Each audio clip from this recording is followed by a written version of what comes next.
Olá, boa noite para você. O Maranhão passou das 300 mortes pelo coronavírus e segue uma escalada ascendente de novos casos da doença. Essa situação fez o número de sepultamentos em cemitérios da capital triplicar. E nesses dias de pandemia, em que as despedidas são colocadas no mesmo bojo do protocolo, caixões lacrados, sem velórios, sepultamentos solitários, as famílias ainda precisam enfrentar um outro carrasco, a burocracia. Pais trocam filhos de escolas particulares por escolas públicas. Falta medicamentos nas farmácias. Está tendo assim uma discrepância imensa, tanto de uso de antibióticos como os medicamentos para parasitas. E ainda, uma entrevista com o novo presidente do Tribunal de Justiça que fala sobre os desafios da justiça durante a pandemia do novo coronavírus.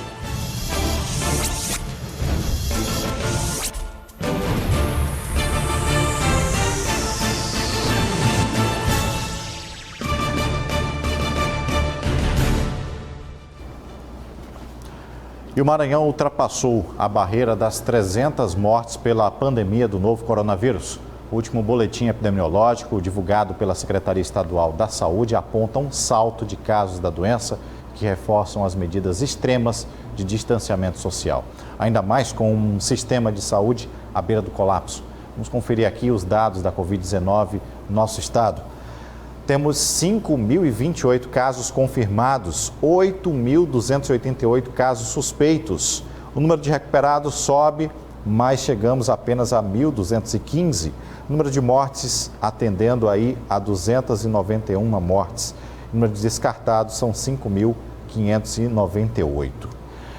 Bom, esse número de pessoas nas ruas diminui, é bem verdade, mas ainda é possível ver estabelecimentos não essenciais abertos. Mas nas avenidas, o vai e vem das pessoas ainda está sendo bem menor. Ao passar pela estrada de Ribamar, neste ponto, nem parecia tão movimentada a feira do Maiobão. Estava praticamente tudo fechado. Na mesma MA, forte presença da polícia fazendo fiscalização. Uma ação grande também aconteceu na Avenida Daniel de Latouche, fazendo um grande engarrafamento na entrada da Via Expressa até o elevado da Coama. Nesta mesma barreira, no momento em que nossa equipe de reportagem estava lá, 3 carros foram impedidos de seguir viagem por falta de autorização. Na parte da tarde, as barreiras continuavam pela cidade. Na Avenida dos Portugueses, praticamente todo mundo estava sendo parado para apresentar documentação. O número de carros era tão pequeno que o nosso cinegrafista conseguiu até ficar parado no meio da BR. Na Avenida Kennedy, que sempre tem grande movimentação comercial, as lojas estavam fechadas, com apenas alguns carros transitando. Na feira do João Paulo, a movimentação também estava controlada. Quando é reforçada a necessidade dos cuidados maiores com os idosos, os números comprovam. Das 305 mortes registradas no estado pela Covid-19, 112 foram de senhoras e senhores com mais de 70 anos. E vamos mostrar esse quadro aqui para você. Os óbitos por faixa etária, nós temos aqui de uma morte de 0 a 9 anos, de 10 a 19 anos, chegando a 2 mortes registradas, de 20 anos, 3 mortes, de 30 a 39 anos, são 16 mortes, de 40 a 49 anos, 32, de 50 a 59, 41, aí vem aumentando o número de 60 a 70 anos, 98 mortes, e as pessoas com mais de 70 anos com 112 mortes. Os números com certeza deixam a gente temerosos e preocupados. Bom, e o reflexo das mortes causadas pelo coronavírus pode ser visto nos cemitérios. O número de sepultamentos diários na capital triplicou. Por causa dessa situação triste e de muita dor, a Justiça diminuiu a necessidade de recuperação, de documentação, para as famílias poderem realizar os enterros. Não é apenas cimento, concreto, adereços. Nestes túmulos também estão a dor e saudade de quem ficou. Na luta contra um vírus implacável, os cemitérios de São Luís testemunham diariamente o crescimento da consequência mais definitiva da Covid-19. Neste cemitério, os sepultamentos chegaram a 9 em um único dia. A média normal era de 2, 3 no máximo. Coveiros agora não precisam apenas de pá para exercer a função. Tem que se cobrir da cabeça aos pés. O chamado protocolo para a Covid-19, que impõe outras regras. Quando o caixão chega aqui, ele já chega totalmente esterilizado e lacrado. A nossa função aqui é ter os EPIs necessários, que é o macacão, que é a viseira facial por trás, a máscara também, né, para proteção, e fazer o sepultamento. Antes da pandemia, era exigido agendar o sepultamento com 6 horas de antecedência. Agora são apenas 2. Perder pessoas queridas nunca foi fácil. Seja um familiar, um amigo, nós, seres humanos, temos todas as dificuldades do mundo para lidar com a morte. E nesses dias de pandemia, em que as despedidas são colocadas no mesmo bojo do protocolo, caixões lacrados, sem velórios, sepultamentos solitários, as famílias ainda precisam enfrentar um outro carrasco, a burocracia. A família do Sebastião sentiu na pele o drama dessa burocracia. Ele não quis gravar entrevista, mas nos contou que a mãe dele, de 82 anos, morreu ontem a caminho do hospital, complicações cardíacas. O hospital não emitiu a declaração de óbito. Ela morreu no final da manhã, mas só teve o corpo liberado pelo IML na madrugada de hoje. Sem velório, a família disse que falta orientação e sobra insensibilidade. Uma das medidas para desburocratizar o processo nesse período é que os sepultamentos podem ser feitos apenas com a declaração emitida pelos hospitais. A Promotoria de Justiça da Saúde, né, a doutora Glória, solicitou porque ela detectou uma coisa interessante. A declaração de óbito é emitida pelo hospital. A família pega a declaração de óbito e leva no cartório. Esse é o procedimento. O cartório retém a declaração de óbito com os dados e emite a certidão de óbito. Por conta do coronavírus e dessa pandemia, esse prazo foi flexibilizado para 60 dias, até para não ter tumulto, o que não está havendo, mas tem essa oportunidade. Os cartórios estão com atendimento reduzido. São 4 que emitem certidão de óbito na cidade. O mais importante é que todos estão atendendo ao público, usando as redes sociais, usando vários canais de atendimento, como e-mail, as centrais de atendimento que nós temos. Então, toda a população está sendo atendida. Para atender a tanta demanda, os cemitérios aproveitam as vagas de reuso. Na área do Santa Bárbara são 400 e no Gavião chega a 700 sepulturas. São sepulturas que estão em estado de abandono físico ou abandono quando se identifica que está sem pagamento há muito tempo, das manutenções que são anuais, né? E da conservação da sepultura. Então, essas sepulturas, por lei, são reutilizadas. A matemática da Covid é dura, mas por aqui sempre será menos. Mais vagas para sepultar, menos gente para acompanhar. Corredores cheios de solidão. Bom, a gente cometeu uma pequena falha no começo do jornal e a gente vai voltar para corrigir essa falha, que é sobre a tabela, os números do coronavírus aqui no Maranhão. Essa sim é a cartela original, com dados atualizados. Nós temos, portanto, casos confirmados 5.389. Suspeitos são 8.077, número de recuperados 1.439, o número de mortes 305 óbitos no nosso estado e o número de casos descartados são de 6.064. Agora sim, feita a correção. Bom, e faltam medicamentos nas farmácias. A pandemia desse novo coronavírus provocou uma corrida por remédios e alguns produtos estão em falta. Desde o início da pandemia, começou uma corrida desenfreada das pessoas para as farmácias para adquirir remédios. Vitaminas, supostas fórmulas que combatem o coronavírus, a cada notícia, novas compras. E isso foi causando um desabastecimento nas farmácias, até mesmo de remédios de uso controlado. Um problemão para as autoridades e também para os membros do Conselho Regional de Farmácia. Está tendo assim uma discrepância imensa, tanto de uso de antibióticos, como os medicamentos para parasitas, e como os medicamentos para vitaminas, como complexos de vitamina de A a Z. Então, a gente orienta a população para ter cuidado nisso aí. E nós, quantos farmacêuticos, eu creio que algumas farmácias estão adotando esse sistema na questão de como fazer a dispensação. limitando por cada pessoa a quantidade de produto. Em meio a essa grande procura, fica difícil até mesmo para as farmácias fazerem reposição dos seus estoques, já que os fornecedores também estão abarrotados de demandas. Além do controle da saída de produtos das farmácias, é fundamental também a consciência das pessoas ao comprar os medicamentos, sempre pensando nas necessidades de quem vai vir depois. Para que estar estocando o produto, né? Então a gente vem orientando e vem limitando esse tipo de medicamento para que não haja, o outro possa ficar desassistido desse produto. Situação complicada. A seguir, a Justiça determina que o auxílio emergencial seja pago por outros bancos, além da Caixa Econômica Federal. Um instante só.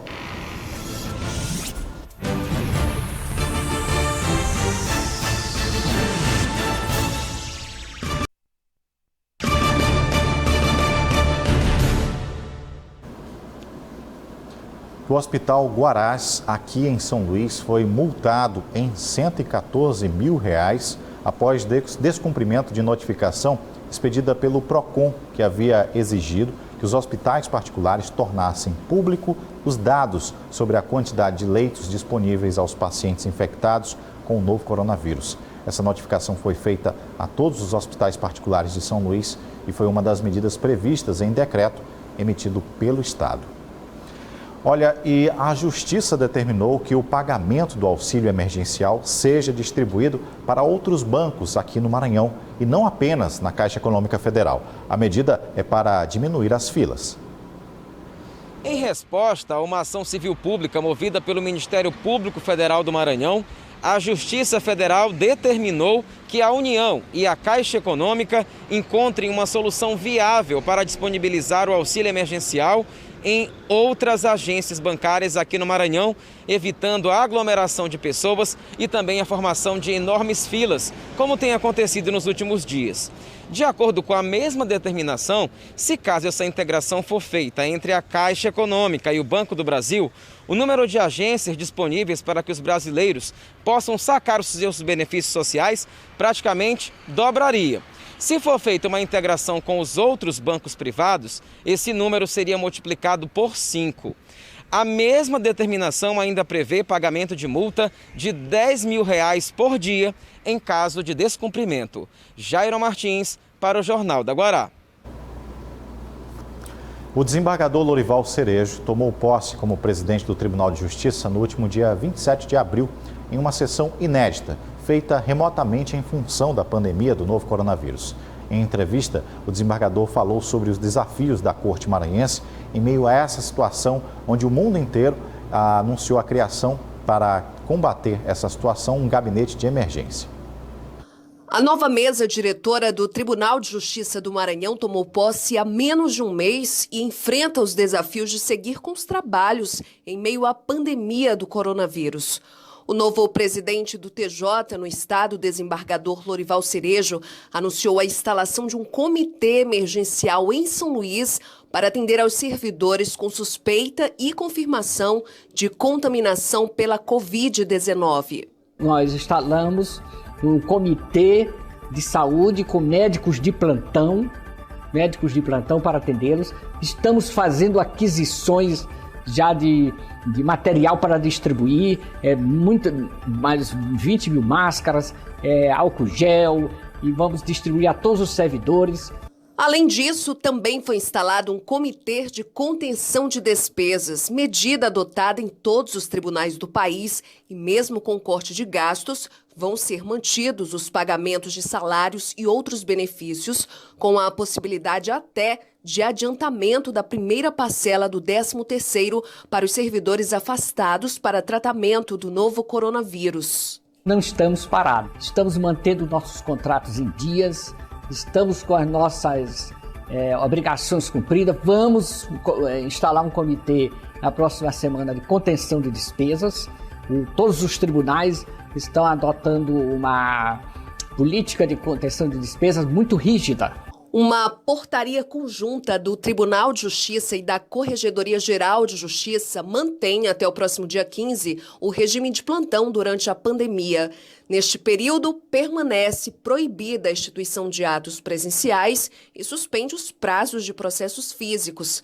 Mesmo assim, os magistrados continuam em regime de home office, analisando pedidos, principalmente de medidas protetivas para casos de violência doméstica.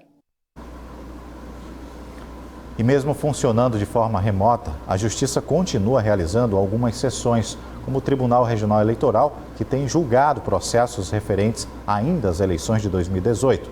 Comentários para Marcos Saldanha.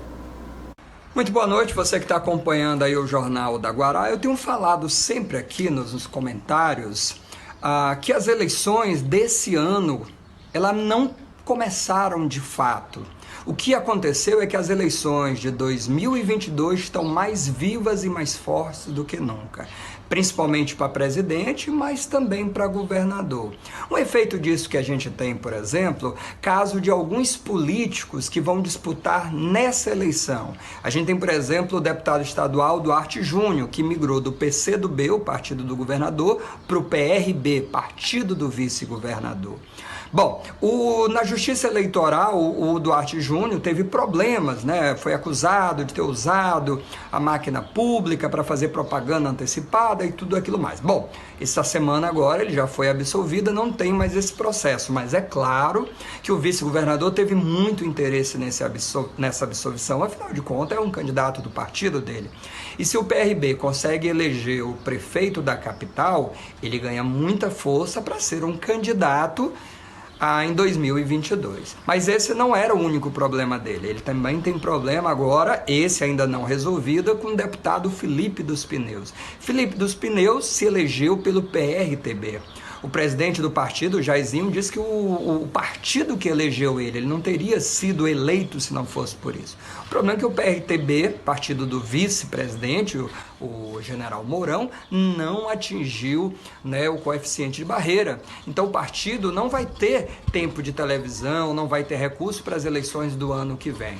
Resultado disso, não vai ter dinheiro, não interessa para quem quer ser candidato à prefeitura, como é o caso de Felipe dos Pneus e seu interesse lá por Santa Inês. Bom, a justiça deu tempo para ele se explicar, o advogado dele disse que ele fez tudo dentro da legitimidade, né? E que a sua ida para o PRB, também partido do vice-governador, é legítima, né? E que ele teve motivo para isso, não explica exatamente qual o motivo, mas que lá vai explicar, então ele tem essa semana. Uma outra pré-candidata também, Detinha, está tendo problema na justiça, mas isso por conta das suas contas das eleições passadas, de 2018. Por trás dela, o marido, Josimar de Maranhãozinho, que também é personagem das eleições de daqui a 2 anos. Então, o julgamento do TRE, que tinha aprovado as contas dela, ainda com ressalvas, agora o TSE diz que não vale praticamente esse julgamento, vai fazer um outro e todos os novos documentos têm que ser arrolados. Ou seja, a disputa para pré-candidatos na eleição desse ano. É claro que essas pessoas querem se viabilizar, mas o que está em jogo é a disputa de daqui a 2 anos. São peças fundamentais viabilizar esses nomes para poder se viabilizar para daqui a 2 anos. Como a gente vê, as eleições municipais, elas ainda não seguem com a força que a gente esperava. Mesmo em tempo de pandemias, a eleição de 2022 insiste em se manter mais viva e muito mais quente que a municipal. Obrigado, Saldanha. No próximo bloco, crise financeira faz alunos trocarem escolas particulares por ensino público. A gente volta já.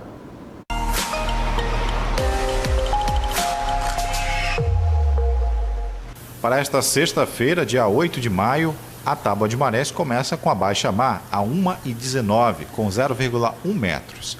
Às 7h17 da manhã, a pré-mar, com 6,3 metros. À tarde, 1h45, nova baixa-mar, marcando 0,3 metros.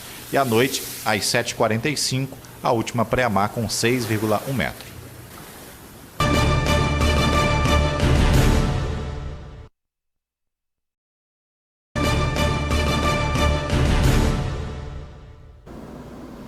A Polícia Rodoviária Federal apreendeu 2.500 comprimidos de azitromicina, transportados ilegalmente pela rodovia BR-316 no município de Cachoeira do Piriá, no estado do Pará. Segundo o condutor dessa carga, que foi preso, essa carga foi recebida em Carutapera, no oeste do Maranhão, que tinha como destino Capanema, no Pará, onde o produto seria vendido nas farmácias locais.